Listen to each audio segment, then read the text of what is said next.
कलयुग जदों 10वें पातशाह नूं मिलिया श्री आनंदपुर साहब, महाराज कहने तेरे समय च की होवेगा सानू दस।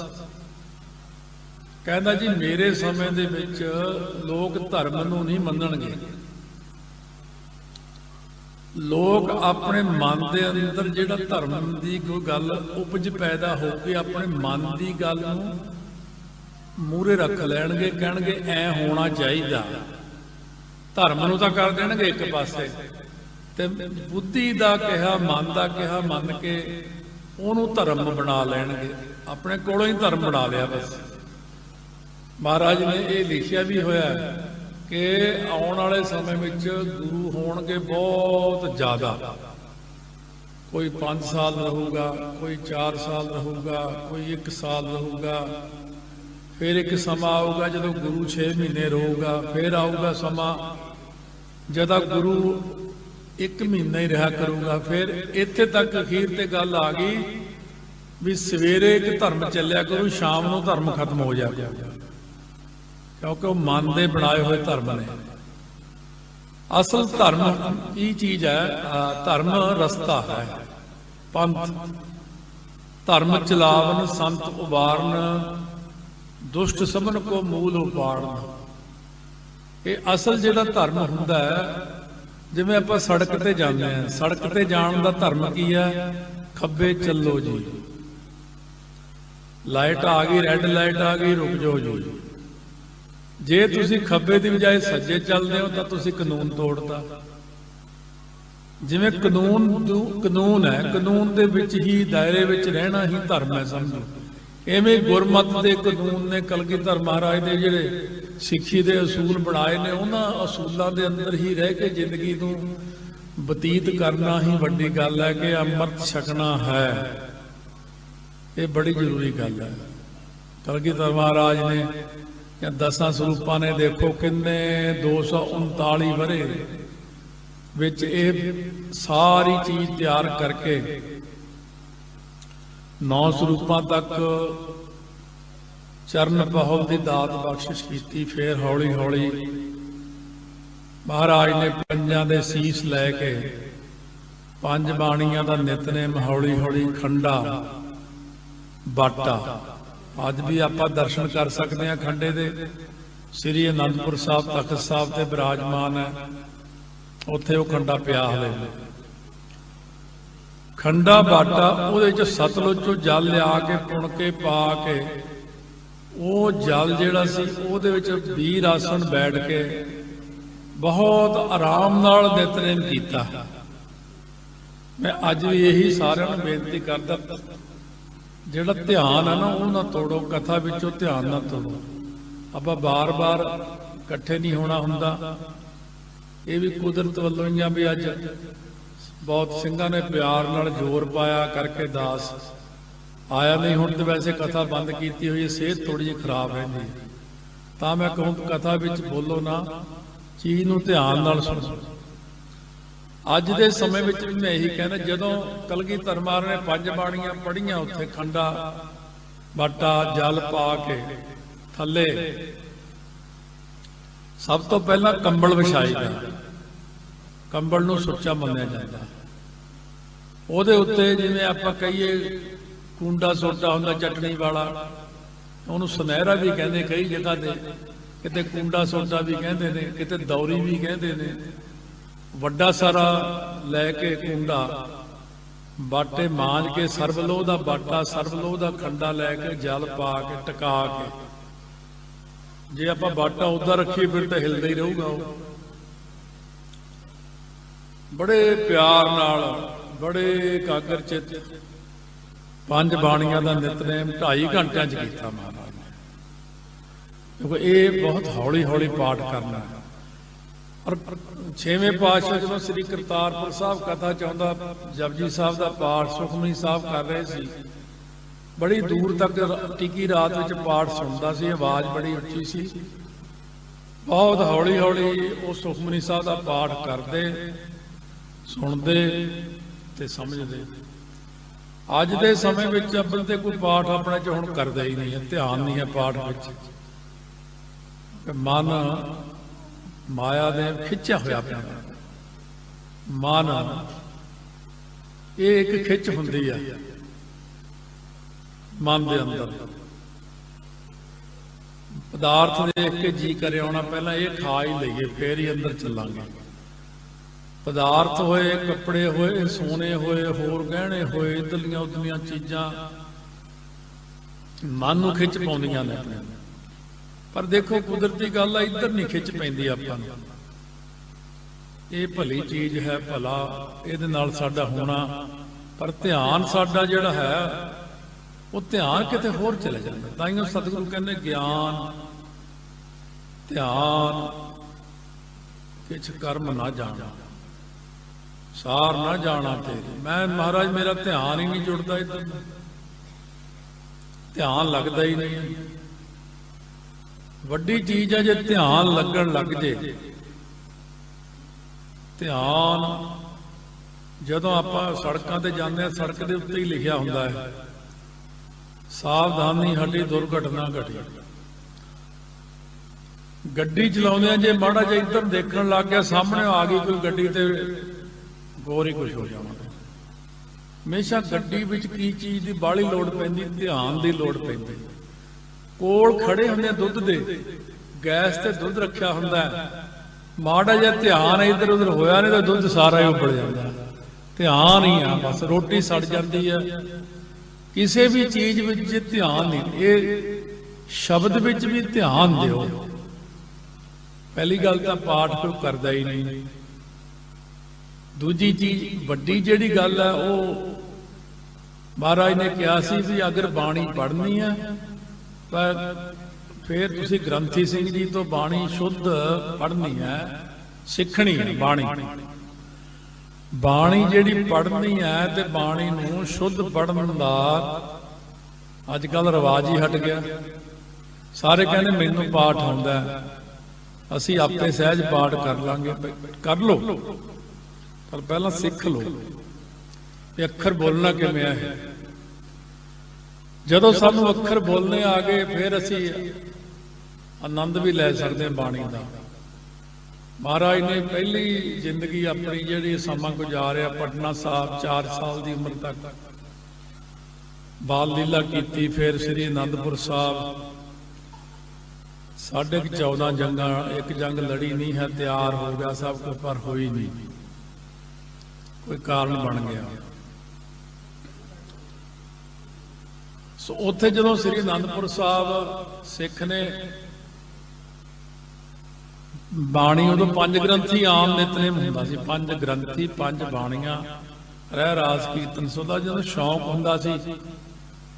ਹੁਣ 5 ਗ੍ਰੰਥੀ ਕੀ ਚੀਜ਼ ਹੁੰਦੀ ਹੈ? 5 ਗ੍ਰੰਥੀ ਸਿੰਘਾਂ ਨੇ ਚੁਣ ਚੁਣ ਕੇ ਬਾਣੀਆਂ ਜਿਹੜੀਆਂ ਸੀ, ਜਿਵੇਂ ਜਪਜੀ ਸਾਹਿਬ ਹੈ, ਸ਼ਬਦ ਹਜ਼ਾਰੇ ਹੈ, ਰਹਿ ਰਾਸ ਹੈ, ਕੀਰਤਨ ਸੋਹਲਾ ਹੈ, ਉਹਦੇ ਵਿੱਚ ਫਿਰ 52 ਅੱਖਰੀ ਹੈ, ਦੱਖਣੀ ਓਂਕਾਰ ਹੈ, ਆਨੰਦ ਸਾਹਿਬ ਹੈ, ਸਿੱਧ ਗੋਸ਼ਟ ਹੈ, ਸ੍ਰੀ ਸੁਖਮਨੀ ਸਾਹਿਬ ਹੈ, ਸ੍ਰੀ ਆਸਾਈ ਦੀ ਵਾਰ। ਇਹ 5 ਗ੍ਰੰਥੀ ਦਾ ਨਿਤਨੇਮ ਵੀ ਸੀ। ਪਹਿਲਾਂ ਸ਼ੌਂਕ ਸੀ, ਸ਼ਰਧਾ ਸੀ, ਪਿਆਰ ਸੀ। ਹੌਲੀ ਹੌਲੀ ਇਹ ਬਹੁਤ ਸਾਰੀਆਂ ਮਾਇਆਵੀ ਚੀਜ਼ਾਂ ਆ ਗਈਆਂ, ਇਹਨਾਂ ਨੇ ਸਾਡਾ ਧਿਆਨ ਤੋੜ ਦਿੱਤਾ। ਧਿਆਨ ਕੁਦਰਤੀ ਟੁੱਟ ਜਾਂਦਾ, ਸਿਆਣਿਆਂ ਦਾ ਧਿਆਨ ਟੁੱਟ ਜਾਂਦਾ। ਮੋਬਾਈਲ ਦੇ ਵਿੱਚ ਧਿਆਨ ਜ਼ਿਆਦਾ ਲੱਗਿਆ ਹੋਇਆ, ਅੱਜ ਕੱਲ੍ਹ ਟੀਵੀਆਂ ਦੇ ਉੱਤੇ ਧਿਆਨ ਜ਼ਿਆਦਾ ਰਹਿੰਦਾ। ਮਹਾਰਾਜ ਸੱਚੇ ਪਾਤਸ਼ਾਹ ਨੇ ਕਿਹਾ ਵੀ ਧਿਆਨ ਜਿਹੜਾ ਹੈ, ਧਿਆਨ ਜੋੜੋ। ਧਿਆਨ ਹੁਣ ਕਲਗੀਧਰ ਮਹਾਰਾਜ ਦੇ ਬਚਨ ਤੇ ਆਈਏ। ਜੇ ਧਿਆਨ ਬਾਰੇ ਤੁਸੀਂ ਮਹਾਰਾਜ ਜੀ ਕੀ ਬਚਨ ਕੀਤਾ? ਸਤਿਗੁਰੂ ਕਹਿੰਦੇ ਧਿਆਨ ਧਰੋ ਤਿਹ ਕੋ ਮਨ ਮੈਂ। ਇਹ ਹੌਲੀ ਪੜੋ, ਧਿਆਨ ਧਰੋ ਤਿਹ ਕੋ। ਧਿਆਨ ਧਰੋ ਕਿਹਦਾ? ਤਿਹ ਕੋ, ਉਹ ਪਰਮੇਸ਼ਰ ਦਾ। ਕਿੱਥੇ ਧਰਨਾ ਮਨ ਮੈਂ। ਤੁਸੀਂ ਕਿੱਥੇ ਕਰਦੇ ਹੋ ਉਹਦਾ ਧਿਆਨ? ਕਹਿੰਦੇ ਉਹ ਰੱਬ ਉੱਪਰ ਆ, ਉਹ ਨੀਲੀ ਛੱਤ ਵਾਲਾ ਹੈ। ਕਹਿ ਕੇ ਟਰਕਾਤੀ ਗੱਲ। ਰੱਬ ਉੱਤੇ ਥੋੜੀ ਆ। ਜਿਹੜੀ ਧਰਤੀ ਘੁੰਮ ਰਹੀ ਇਹਦੇ ਥੱਲੇ ਫੇਰ ਧਰਤੀਆਂ ਹੋਰ ਆ, ਉਹ ਇੱਥੇ ਕਹੀ ਜਾਂਦੇ ਆ ਉਹ ਰੱਬ ਉੱਪਰ ਆ। ਥੱਲੇ ਵਾਲੇ ਕਹਿੰਦੇ ਉਹ ਰੱਬ ਉੱਪਰ ਨਹੀਂ। ਰੱਬ ਸਰਬ ਵਿਆਪਕ ਇਸ ਵਕਤ ਆਪਣੇ ਕੋਲੇ ਆ। ਆਹ ਥਾਂ ਦੇ ਉੱਤੇ ਵੀ ਰੱਬ ਹੈ। ਗੁਰੂ ਗ੍ਰੰਥ ਸਾਹਿਬ ਵਿੱਚ ਉਹਨਾਂ ਦੀ ਪ੍ਰਕਾਸ਼ਮਾਨ ਜੋਤ ਹੈ। ਰੱਬ ਤੁਹਾਡੇ ਅੰਦਰ ਵੀ ਹੈ। ਇਹ ਨੇਤਰੋ ਮੇਰੋ ਹਰ ਤੁਮ ਮੈਂ ਜੋਤ ਧਰੀ, ਇਹ ਸਰੀਰਾ ਮੇਰੇ ਹਰ ਤੁਮ ਮੈਂ ਜੋਤ ਰੱਖੀ। ਜੋਤ ਰੱਖੀ ਤਾਈਓ ਤਾਂ ਬੈਠੇ ਆ। ਕਹਿੰਦੇ ਇਹਦੀ ਤਾਂ ਜੋਤ ਹੀ ਨਿਕਲ ਗਈ ਵਿਚਾਰੇ ਦੀ। ਜਦੋਂ ਜੋਤ ਨਿਕਲ ਗਈ ਫਿਰ ਉਹ ਵਿਚਾਰਾ ਬਸ ਗੁਰਦੁਆਰਾ ਸਾਹਿਬ ਨਹੀਂ ਆਉਂਦਾ, ਫਿਰ ਉਹ ਹੋਰ ਪਾਸੇ ਚਲੇ ਜਾਂਦਾ, ਫਿਰ ਚੁੱਕ ਕੇ ਲੈ ਕੇ ਜਾਂਦੇ ਉਹਨੂੰ 4 ਜਾਣੇ। ਸੋ ਇਸ ਕਰਕੇ ਗਾਵੀਆ ਸੁਣੀਆ ਬਾਣੀ ਨੂੰ ਹੌਲੀ ਹੌਲੀ ਪੜ੍ਹੋ, ਹੌਲੀ ਹੌਲੀ ਸੁਣੋ, ਫਿਰ ਉਹਨੂੰ ਵਿਚਾਰੋ। ਇੱਕ ਅਦਵੈਤ ਸਰੂਪ ਜੋ ਪ੍ਰਮਾਤਮਾ, ਇੱਕ ਦਾ ਅਰਥ ਦਵੈਤ ਹੁੰਦੀ। ਕਹਿੰਦਾ ਫਲਾਨਾ ਬੜੀ ਦਵੈਸ਼ ਕਰਦਾ, ਈਰਖਾ ਕਰਦਾ। ਈਰਖਾ ਅੱਜ ਦੇ ਯੁੱਗ ਵਿੱਚ ਪਹਿਲਾ ਕੰਮ ਹੈ ਬੰਦੇ ਦਾ। ਹਰੇਕ ਨਾਲ ਈਰਖਾ, ਬੜੀ ਈਰਖਾ ਮਨੁੱਖਾਂ ਦੀ ਆਪਸ ਵਿੱਚ, ਗੁਆਂਢੀਆਂ ਦੀ, ਪਿੰਡਾਂ ਦੀ, ਸ਼ਹਿਰਾਂ ਦੀ, ਦੇਸ਼ਾਂ ਦੀ, ਮਹੱਲਿਆਂ ਦੀ, ਸਟੇਟਾਂ ਦੀ, ਜ਼ਿਲ੍ਹਿਆਂ ਦੀ। ਅੱਛਾ ਤੂੰ ਫਲਾਨੀ ਸਟੇਟ ਦਾ, ਉਹਦੇ ਨਾਲ ਈਰਖਾ।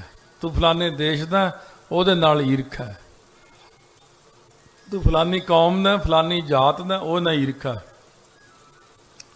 ਔਰ ਅਕਾਲ ਪੁਰਖ ਇੱਕ। ਅਸਮਾਨ ਕਿੰਨਾ ਵੱਡਾ। ਕਦੇ ਅਸਮਾਨ ਨੇ ਕਿਹਾ ਉਹ ਮੇਰੇ ਥੱਲੇ ਤੂੰ ਨਿਕਲ, ਤੂੰ ਮੁਸਲਮਾਨ ਹੈ, ਤੂੰ ਹਿੰਦੂ ਹੈ, ਤੂੰ ਸਿੱਖ ਹੈ, ਜਾ ਪਰੇ।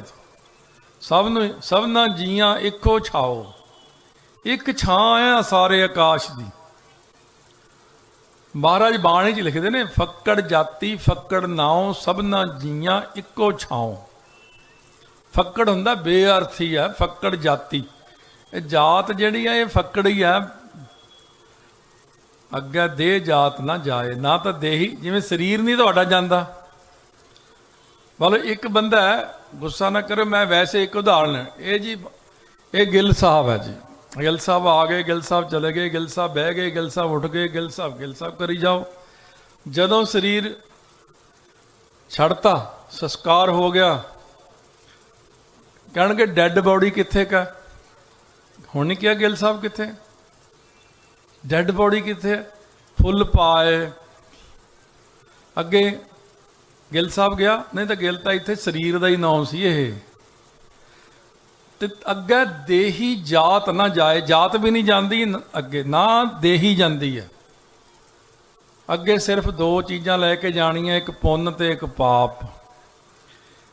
ਚੰਗਾ ਮਾੜਾ ਕਰਮ ਹੀ ਉੱਥੇ ਜਾ ਕੇ ਅੱਗੇ ਕਰਨੀ ਕੀਰਤ ਵਾਚੀ ਹੈ। ਬਸ ਧਰਮਰਾਜ ਨੇ ਬਹਿ ਕੇ ਇੱਕੋ ਗੱਲ ਕਰਨੀ ਹੈ, ਲਾਈਨ 'ਚ ਖੜ੍ਹ ਜਾ। ਉਹ ਤਾਂ ਇੰਨੀਆਂ ਲੰਬੀਆਂ ਲਾਈਨਾਂ ਖੜੀਆਂ ਆ ਜਾਵੇ, ਕਿੰਨੇ ਜਾਣੇ ਬੈਠੇ, ਹਿਸਾਬ ਕਰ, ਰਜਿਸਟਰ ਕੱਢ ਕੇ। ਕਿਸੇ ਦਾ 6 ਮਹੀਨੇ ਲੱਗ ਜਾਂਦੇ ਆ, ਕਿਤੇ 8 ਮਹੀਨੇ ਲੱਗ ਜਾਂਦੇ ਆ, ਕਿਤੇ 10 ਮਹੀਨੇ ਲੱਗ ਜਾਂਦੇ ਆ। ਉਹਦੇ ਮੁਤਾਬਕ ਸਜ਼ਾ ਦਿੰਦੇ। ਫਿਰ ਇੱਕ VIP ਹੈ ਤੁਹਾਡੇ 'ਚੋਂ, ਸਾਰੀ ਜ਼ਿੰਦਗੀ ਮਾੜਾ ਹੀ ਨਹੀਂ ਕੀਤਾ ਕਿਸੇ ਦਾ। ਸਾਡਾ ਕਾਹਦਾ ਬਈ। ਭਗਤ ਰਵਿਦਾਸ ਜੀ ਨੂੰ ਉਹ ਚਿੱਤਰਗੁਪਤ ਜੀ ਆ ਕੇ ਬੈਠੇ ਭਗਤ ਰਵਿਦਾਸ ਜੀ ਕੋਲੇ, ਹੋਰ ਬੈਠੇ। ਭਗਤ ਰਵਿਦਾਸ ਜੀ ਕਹਿੰਦੇ ਤੁਸੀਂ ਮੇਰੇ ਮੋਢਿਆਂ ਤੇ ਭਾਰ ਪਾਇਆ। ਕਹਿੰਦੇ ਜੀ ਉਹ ਸਾਨੂੰ ਰੱਬ ਨੇ ਕਿਹਾ ਵੀ ਚੰਗਾ ਮਾੜਾ ਕਰਮ ਲਿਖਣਾ। ਕਹਿੰਦੇ ਔਰ ਵਾਰ ਪਾਰ ਕੇ ਦਾਨੀਆਂ ਲਿਖ ਲਿਓ, ਆਲ ਪਤਾਲ ਲਿਖ ਲਓ। ਮੈਂ ਕਿਹੜਾ ਕੋਈ ਮਾੜਾ ਕਰਦਾ, ਰੋਜ਼ ਇੱਕ ਰਾਮ ਦਾ ਨਾਮ ਲੈਂਦਾ ਬਸ। ਐਵੇਂ ਭਾਰ ਪਾਇਆ ਮੇਰੇ ਮੋਢਿਆਂ ਤੇ ਖਾਮਖਾ। ਜਾਓ ਕਿਸੇ ਹੋਰ ਦੇ ਮੋਢਿਆਂ ਤੇ ਬੈਠੋ ਜਾ ਕੇ। ਜਿਹੜੇ ਬੰਦੇ ਨੇ ਸਾਰੀ ਜ਼ਿੰਦਗੀ ਕੰਮ ਚੰਗੇ ਹੀ ਕੀਤੇ ਨੇ, ਉਹਨੂੰ ਸਤਿਕਾਰ ਨਾਲ ਲੈਣ ਆਉਂਦੇ। ਆਓ ਜੀ, ਆਇਆਂ ਨੂੰ ਜੀ, ਆ ਜਾਓ। ਬਹੁਤ ਚੰਗੇ ਪੁਰਸ਼ ਨੇ, ਇਹ ਤਾਂ ਭਲਾ ਕੀਤਾ, ਪਰਉਪਕਾਰ ਕੀਤਾ ਇਹਨਾਂ ਨੇ। ਇਹ ਮਹਾਂਪੁਰਖ ਨੇ। ਤੇ ਜਿਹੜੇ ਬੰਦੇ ਨੇ ਗਲਤੀਆਂ ਕੀਤੀਆਂ ਉਹਨੂੰ ਇੱਥੋਂ ਹੀ ਕੁੱਟ ਪੈਣ ਲੱਗ ਪੈਂਦੀ। ਆ ਪੁਲਿਸ ਵਾਲੇ ਜਦੋਂ ਕਿਸੇ ਨੂੰ ਫੜਨ ਆਉਂਦੇ, ਚੋਰੀ ਦੇ ਕੇਸ, ਚੋਰ ਕੇਸ 'ਚ, ਇੱਧਰਲੇ ਉੱਧਰਲੇ ਬਹੁਤ ਗਲਤ ਕੰਮਾਂ 'ਚ, ਪੰਜਾਬ ਪੁਲਿਸ ਦਾ ਸਾਡਾ ਇਹ ਹਿਸਾਬ ਹੈ, ਪਹਿਲਾਂ ਘਰ ਦੇ ਮੂਹਰੇ ਢਾਹ ਕੇ ਉੱਥੇ ਕੁੱਟਣਾ ਪਹਿਲਾਂ ਤਾਂ, ਫਿਰ ਬੰਨ੍ਹ ਕੇ ਜੀਪ ਦੇ ਵਿੱਚ ਪੈਰਾਂ 'ਚ ਬਿਠਾ ਕੇ ਲੈ ਕੇ ਜਾਣਾ, ਦੁਨੀਆ ਨੂੰ ਪਤਾ ਲੱਗੇ ਵੀ ਇਹ ਗਲਤ ਆਦਮੀ। ਇੱਕ ਉਹ ਬੰਦਾ ਜਿਹਨੂੰ ਉੱਤਰ ਕੇ ਸਲੂਟ ਵੱਜਦੇ ਨੇ, ਮੂਹਰਲੀ ਸੀਟ ਸਾਫ਼ ਸੁਫ ਕਰਕੇ ਬਿਠਾਉਂਦੇ, ਆਓ ਜੀ ਤੁਸੀਂ ਬੈਠੋ ਜੀ ਇੱਥੇ। ਭਾਈ ਬੰਦਾ ਉਹੀ ਆ। ਦੇਖੋ ਹੁਣ ਇਹ ਪਰਲੋਕ ਵਿੱਚ ਵੀ ਇਸ ਤਰ੍ਹਾਂ ਹੀ ਹੁੰਦਾ। ਹੁਣ ਤੁਸੀਂ ਬਾਣੀ ਕਹਿੰਦੀ ਹੈ, ਗੁਰੂ ਗ੍ਰੰਥ ਸਾਹਿਬ ਕਹਿੰਦੇ, ਪਰਲੋਕ ਦੇ ਮਾਲਕ ਕਹਿੰਦੇ ਨੇ ਜੇ ਤੁਸੀਂ ਬੰਦਗੀ ਕਰੋ, ਰਹਿਤ ਰੱਖੋ ਤਾਂ ਰੇ ਰੇ ਦਰਗਹ ਕਹਿ ਨਾ ਕਹੋ। ਰੇ ਰੇ ਰੇ ਰੇ ਇਧਰ रे रे दरगाह कहे न आओ बैठ आदर शुभ देओ, आओ जी बैठो जी, जी आया नू जी। इस करके नरादर ते आदर थोड़े अपने ही हथ च आ, चाहे बेइज्जती करा लो। इत्थे दी इज्जत बेइज्जती का कोई खास गल नहीं है। इत्थे तो पैसे दे के अखबार च दे दो, टीवी ते आ जाओ, इत्थे चार गरीबां नूं वंड के पैसे उन्होंने कहो मेरी जय जयकार कर दो। बस जदों मैं लैक्चर करूँगा उदों थोड़िया भावें इत्थे परौंठे ही खवा के कहती तू उत्थे बह जा, तू उत्थे बह, कोई गल कर दे तू जकारा छड्ड दी, फिर तू छड्ड दी, फिर लोग कहणगे बल्ले बल्ले होई पई है। तो उत्थे जाके बड़ी कुट पैंदी। फिर आ नकली जिहड़े ना, नकली इज्जतां बनाउंदे अपणियां, नकली इज्जत उत्थे नहीं चलदी। जाके अग्गे जियो नवें बाणी कहिंदी है भी जिहड़े उत्थे ने ना, हुण आपां इत्थे दी पुलिस नूं जाणदे आ। जे तुसीं महाराष्ट्र चले गए तो या एक स्टेट छड्ड के अगली चले जाओ, चलो जिले च ही चले जाईदा, दूजे जिले चले जाओ, उथों दा थाणेदार थोड़ी जानदा, उथों दी पुलिस नहीं जानदी। महाराज कहने जो परलोक जाना उत्थे जिहड़े हिसाब किताब वाले आ, तुसीं बिटर बिटर देखना भी ये तो नवें ही बंदे सारे, हिसाब किताब जिहा फिर उत्थे गलत हो जाना तुहाडा।